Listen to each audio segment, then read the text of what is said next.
ሰበር ዜና ቅድም ክብል መስራት ዕጡቃት ሓራ መሬት ኮይኑ ትግራይ ፒስ ፎርስ ቲፒኤፍ ዝበሃል ሽም ዝተዋሃቦም ፍንጫል ሰራዊት ትግራይ ዝኾኑ ኣብ ዓፋር ብምስልጣንን ብምምልማልን ዝፍለጥ ዝነበረ ድሕሪ ኢሉ ድማ እቲ ናይ ቲፒኤፍ ቃልሲ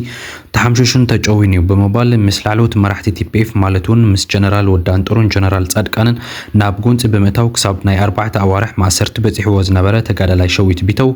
ሎሚ ድማ ህዝቢ ትግራይ ኣብ ቁርጽ እዋን ኣብ ዝመዓራረየሉ ዘሎ ሰዓት ምስ ህዝበይ ኮይኑ ክቃልስ ብምባል ብሰላም ናብ ዓዱ ትግራይ ኣቱ ይርከብ። سلام تعنا هبلي أو كل كورنات علم كونكم مدبات مرب نيوز أب مكتالة تركوا فتوات تقاتلتي مو بارن ساعة الزوالد نيم حدش تحوريتها حيزنا لكم زينا لنا نمكتالكم نعدم.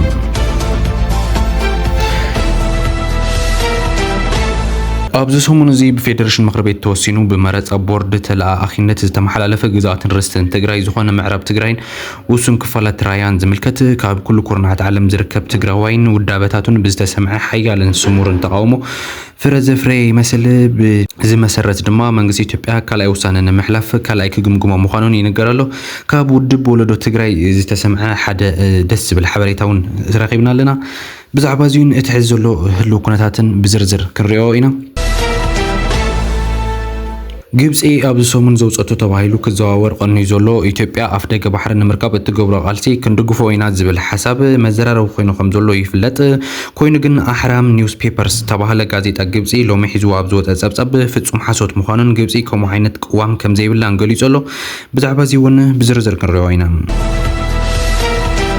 رايا رايوما استبهال بارتي زبل منقسقاس نتي فيدريشن مخربيت زهابو وسانه جزء تግራይ ናይ مقراس አካይዳ بعبي اخبروتن مسغنان تقبل يلهو نزي وسانه زملكت سرح فصامي رايا رايوما بارتي دحر زكايدو عميق غمغام مخانو دما اتود بيزبل منقسقاس حبيرو يركب خمس عينته حد محبريتاتون ابيدنا بصحم لو خنقربوينا ناب تግራይ زاتو زنبره ندادي كم استقارص تغريص له كم دما بتحز له اكايدا اب تግራይ قصل مرص خم زيكايد غزياو ممحدر تግራይ ገሊጹ ይርከብ እዚውን بزرزر كريوينا ኣብዚ ሰሙን እዚ ብፌደሬሽን ምክርቤት ተወሲኑ ብመርጻ ቦርድ ተላኣኽነት ዝተመሓላለፈ ግዝኣትን ርስትን ትግራይ ዝኾነ ምዕራብ ትግራይን ውሱን ክፋላት ራያን ዝምልከት ካብ ኩሉ ኩርናዓት ዓለም ዝርከብ ትግራዋይን ውዳበታቱን ብዝተሰምዐ ሓያልን ስሙርን ተቃውሞ ፍረ ዘፍረ ይመስል በዚ መሰረት ድማ መንግስቲ ኢትዮጵያ ካልኣይ ውሳነን ምምሕላፍ ካልኣይ ግምግሞ ምዃኑን ይንገረሉ ኽብረት ተኸታተልቲ ከምቲ ዝበፅሕና ዘሎ ሓበሬታታት መሰረት እንተኾይኑ መርጻ ቦርድ ኢትዮጵያ ዘመሓላለፎ بفيدريشن مخربيت توسينو يزبل حدا مجلس رينا نيرنا ات مجلس انسو دما اتي نبار جزاتن رستن تግራይ ናይ ምዕራብ ትግራይ ሙሉ በሙሉን ናይ ራያ ድማ ዝተፈላለዩ ኸባብታት ቆሪሱ ዝህብ አካይዳ ይኒሩ እቲ አካይዳ ንሱ ድማ ሕዝውን ሓደገኛ ምዃኑ ፍሉጥ እዩ ነዚ ስዒቡ ድማ እዩ እቲ ፌደራል መንግስቲ ካልኣይ ክግምግምን ካልኣይ ውሳነ ክሕልፍን ተገዲዱ ዘሎ ኣብ ሰዓት እዚ ድማ ህጹጽ አኺባ ተጸዊዑ ከም ዘሎን ብዛዕባ እዚ ግዛት ናይ ትግራይ ዝኾነ معرب تግራይ ናይ ውሱን ክፋላት ናይ ራያን ድማ ሓድሽ ውሳነ ከም ዝውሃብን ነዚ ኣመልኪቱ ድማ ኣብ ቀረባ ግዜ በቲ ፌደራል መንግስቲ ጸዊዕዎ ዘሎ መሰረት ሓድሽ ውሳነ ክውሃብ ከም ዝኾነ እናተነገረ ዝርከብ እዚ ካብ እሙናት ምንጭታትና ዝበፅሕና ሓበሬታ ይኽብረት ተኸታተልቲ ብሃበ ተረኽበ ዝቐርብ ዘሎ ዜና ይኮነን ካብ ፌደራል ዝበፅሕና حبريت اللو توم أب أديس أبغى زلو مس بلتقنا بارت زسرحو زلو ناي سمرت بارتي أبالات بتحنا حبريت أيو إذا حبريت زي دما حزون أكره خرقوي نقط سيلو خمزلون توم ناي سمرت بارت أبالات دما خمزن نحرقوي حزون منم عينت ناي مرز ودرك نساتف عين خلن اتجازات ناي تجري حزون زت أرن ذكر آخر النجار يقولون زبل صنع قوام حيزون كم زلون اتي تي بي اف زبهل اب حرم مريت تبايلو زوع اب عفار دركب ناي عدوات محبرون نسون بصنع كم تقاومن كوتاس مولو تግራዋይን ውዳበታቱን ኣብዚ ዙርያ እዚ መረጋገጽ ዝኸውን ግዛት ትግራይ ሕዝውን ኣሕሊፍና ይንህብን ዝብል ቅዋም ሒዙ ከም ዝርከብን እንድሕር ዳታ ዘይ ኮይኑ እዚ ውሳነ እዚ ክስተኻኸል ተዘይከኢሉ ድማ ሕዝውን ቃልሲ ክንመርጽ ከም ዝኾነን ሓቢርና ክንቃልስ ከም ዝኾነን ኣብ ትግራይ ዘሎ ናይ ፖለቲካዊ ኣፈላላይ ዳምበር ናይ ግዛት ናይ መንነት ሕቶ ከም ዘይሎ እዩ ኩሎም ኣረጋጊጾም ዘለዉ ነዚ በዚ ዝተገደደ ዝመስል ፌደራል መንግስቲ ድማ ጽቡቕ ዜና እናተሰምዐ ይዝርከብ ነዚ ውሳነ እዚ ክቕልብሶን ካልኣይ ክሪኦን ካልኣይ ውሳነ ክሕልፍ ከም ዝኾነን እዩ እናተነገረ ዝርከብ ክቡራት ተኸታተልቲ እዚ ብጣዕሚ ጽቡቕ ዜና እዩ እንተኾነ ግን ሓደ ፓርቲና ዝብሉ ሓደ ራያ ራዩማ ዝተባሃለ ፓርቲ ዝብል መንቀሳቀስ ነቲ ፌደሬሽን ምክር ቤት ዝሃቦ ውሳነ ግዛት ትግራይ ናይ መቁራስ አካይዳ ብዓብይ አክብሮትን ምስግናን ተቀቢሎ የለኹ ነዚ ውሳነ ዝምልከት ስራሕ ፈጻሚ ራያ ራዩማ ፓርቲ ድሕር ዘካየዶ ዓሚቕ ገንጋም ምዃኑ ድማ እቲ ውድብ ዝብል መንቀሳቀስ ሓቢሩ ይርከብ ከምዚ ዓይነት ሓደ ክምስ ከብሉ ዝኽእሉ ናይ ፓርቲታት መርገጽታት እውን ተሰሚዖም ዝርከቡ እቲ ፓርቲ እዚ ብርግጽ ፓርቲ ንምባል ዝኸብድ ዓይነት ፓርቲ እዩ ስራሕ ፈጻሚ ኾነ መራሒ ዝበሃል ፓርቲ ዘይብሉ ዝመስል ሓደ ናይ ሰፈር ጾታ ዝፃወት ዘሎ ዝመስል ፓርቲ እቲ ናይ ራያ ራዩማ ዝበሃል ንመን ዝበሃል ህዝቢ ክመርሕ ከም ዝኾነን ከምዚ ዓይነት ቅዋም ሒዙ ድማ ኣበይ ኣብ ምንታይ ከባቢ ኣብ ቁሸት ድዩ ወይስ ኣብ ወረዳ ድዩ ክወዳደር ዝብል ሕዚ እውን ናይ ብዙሓት ሕቶ ኮይኑ ቀፂሉ ኣሎ እንተኾነ ግን እቲ ብጣዕሚ ደስ ዝብል ዜና ግን ካብ ውድብ ወለዶ ትግራይ ዝተሰምዐ እዩ ውድብ ወለዶ ትግራይ ንጹር ዝኾነ ቅዋም ብምሓዝ ንፌደራል መንግስቲ ነቲ ብፌደሬሽን ምክር ቤት ዝተወሰነ ውሳነ ናብ ላዕለዋይ ቤት ፍርዲ ኢትዮጵያ ሰጋጊርዎ ከም ዘሎን ክስ መስሪቱ ከም ዘሎን እቲ ውሳነ እዚ ድማ ይተኣገደለይ ዝብል ውሳነ ከም ዘሕለፈን እዩ ተነጊሩ ዘሎ እዚ ድማ ናብ ዝለዓለ ደረጃ ቤት ፍርዲ ናይ ኢትዮጵያ ከም ዘውፅሖን ክሳብ መጨረሻ ከም ዝማጎተሉን እዩ እናተነገረ ዝርከብ ክብረት ተኸተልቲ እዚ ድማ ብጣዕሚ ደስ ዝብል ዜና እዩ ሕዚ እውን ነቲ ዝረአ ዘሎ ሓደ ምዕባለታት ድማ መሰረት ክኾን ከም ዝኽእልን እዩ እናተነገረ ዝርከብ ናፍኒ ቀጸላ ሓበሬታና ክንሓልፍ ከለና ከዓ ግብፂ ኣብዚ ሰሙን ዘውፀቶ ተባሂሉ ክዘዋወር ቀኑ ዘሎ ኢትዮጵያ ኣፍ ደገ ባሕሪ ንምርካብ እትገብሮ ቃልሲ ክንድግፎ ኢና ዝብል ሓሳብ መዘራረቢ ኮይኑ ከም ዘሎ ይፍለጥ እዩ ኮይኑ ግን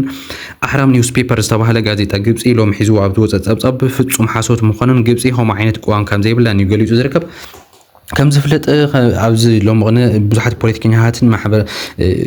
ሚዲያታትን ዲስኩሮም ክነፍሑ ወይ ከዓ ክሕጎሱ እዮም ሰሚዕና ምክንያቱ እቲ ናይ ኢትዮጵያ ወይ ከዓ ናይ ግብፂ ሒዛቶ ዘላ ሓድሽ መርገፂ ኣፍ ደገ ባሕሪ ኢትዮጵያ ኣብ ክትረኽበሉ ኣብ ትፅዕረሉ ዘላ ሰዓት ኣብ ጎና ጠጠው ክትብል ከም ትኽእልን ኣፍ ደገ ባሕሪ ንክትረክብ ክትሕግዛ ከም ትኽእልን ዝብል ዝተወዘአ ሓበሬታ ነይሩ እዚ ሓበሬታ እዚ ግን ብኣሕራም ኒውስ ፔፐር ዝተባሃለ ናይ ግብፂ ማራኸቢ ዝኾነ ጋዜጣ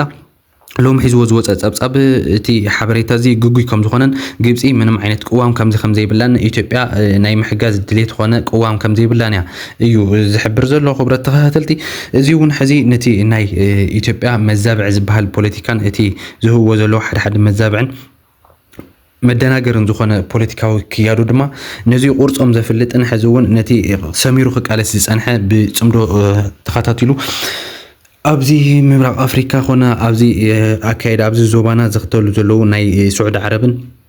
ግብፅን ኤርትራን ዝኽተልዎ ዘለዉ ናይ ሓይለ ሰላልፋ ድማ ንዕኡ እውን ዘጠናኽር ኮይኑ ቀፂሉ ኣሎ እዚ ኣሕራም ኒውስ ፔፐር ሒዝዎ ዝወፀ ዜና ሎማዓንቲ ነቶም ናይ ብልፅግና ኦሮሞ ኣካየድቲ ስራሕ ዝበሃሉ ወይ ከዓ ናይ ኢትዮጵያ መራሕቲ ኮይኖም ዝወጠሩ ዘለዉ ሰባት ንዓቶም ድማ ናይ ሓዘን መርዲ ኮይኑ ቀፂሉ ኣሎ ክብረት ተኸታተልቲ ናብቲ ናይ መጨረሻ ዜናና ክንሓልፍ ከለና ከዓ ናብ ትግራይ ዝኣቱ ዝነበረ ነዳዲ ከም ዝተቋረፀ ተገሊጹ ኣሎ ከምኡ ድማ በቲ ሕዚ ዘሎ ኣካይዳ ኣብ ትግራይ ቀጻሊ መረፃ ከም ዘይካየድ ግዜያዊ ምምሕዳር ትግራይ ገሊጹ ኣሎ ከም ዝፍለጥ ኣብ ዝሓለፈ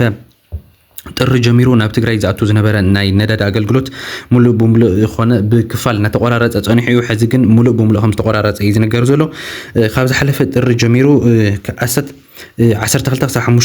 ክሳብ 15 ሚልዮን ሊትር ዝኣቱ ዝነበረ ናይ ነዳዲ ኣቅርቦት ቀስ ብቀስ እናተሸራረፈ ናብ 850 ሽሕ ሊትር ናፍጣ ጥራይ ወሪዱ ከም ዝነበረ ይዝከር እዩ ሕዚ ግን እቲ ኩሉ እቲ 850 ኮነ እቲ ካሊእ ዝነበረ ድጎማታት ሙሉእ ብምሉእ ከም ዝተቋረፀ ኢና ተነገረ ዝርከብ በዚ መሰረት ድማ እቲ ኣብ ትግራይ ዘሎ መምሕደር ንዝተፈላለዩ ዓይነት ንጥፈታት ከይካይድ ዕንቅፋት ኮይንዎ ከም ዘሎን ኣፍታ ዓዲ ድማ ናይ ናህሪ ዋጋ ከም ዝተረኣየን እዩ እናተነገረ ዝርከብ እቲ ህዝቢ ድማ በዚ አንፀርፂሩ ካሊእ ዓይነት ፖለቲካውን ኢኮኖሚያውን ክሳራታት ይወፅሑ ከም ዘሎን ኮነ ተባሂሉ ድማ ካብ ፌደራል መንግስቲ ኢኮኖሚ ትግራይ ናይ ምድቃቕ ስራሕትታት ይካየድ ከም ዘሎን እዮም ወሃብ ትርኢቶ ዝገልፁ ዘሎ ክብረት ተኸታተልቲ በዚ መሰረት ድማ በቲ ሕዚ ፌደሬሽን ምክር ቤት ኣውፅዎ ዘሎ ውሳነ መሰረትን በቲ ኣብ ልዕሊ ትግራይ ዝግበር ዘሎ ፖለቲካዊ ሸርሕን ድማ እቲ ዝመጽእ ዘሎ መረፃ ፍጹም ኣብ ትግራይ ክካየድ ከም ዘይኽእልን እዩ ግዜያዊ ምምሕዳር ትግራይ እውን ገሊጹ ዘሎ እዚ ከምዚ ዓይነት ተባዕ ዝኾነ ውሳነ ድማ ዘድልየሉ ሰዓት ኢና በፂሕና ዘለና ኩላትና ተጋሩ ድማ ኣብ ሓደ ሰሜርና እቲ ኣብ ጎኒ ዘሎ ኣፈላላይና ንጎኒ ገዲፍና ሕዚ ግዛእታዊ ሓድነትና እንጠናኽረሉን ከምኡ ድማ እታ ትግራይ ጠጠው ኢላ ትኸደሉን ንሳን ህዝባን ተሓልያ ትኸደሉን ግዜ ንምፍጠር ሃዋህው ንምፍጠር ኩላትና ሓደ ኮይና ብፅኑዕ ቃላፅምና ክንቃለሰሉ ንኽእል ግዜን ዝበፅሕ ይመስል ክቡራት ተኸታተልቲ እዚ ሓበሬታ እዚ ናብ ኩሉ ንኽበፅሕ ድማ ህዝብና ብኣግባቡ እዚ ኢንፎርሜሽን እዚ ንኽበፅሖ ሼር ምግባር ከይንርስዕ ክቡራት ተኸታተልቲ ሳብስክራይብ እናገበርና ድማ ቤተሰብ ክንከውን ይላበወኩም ተን ሎማዓንቲ ዝነበረ ንምድላው ኣብዛዚም ኣለኹ ሰላም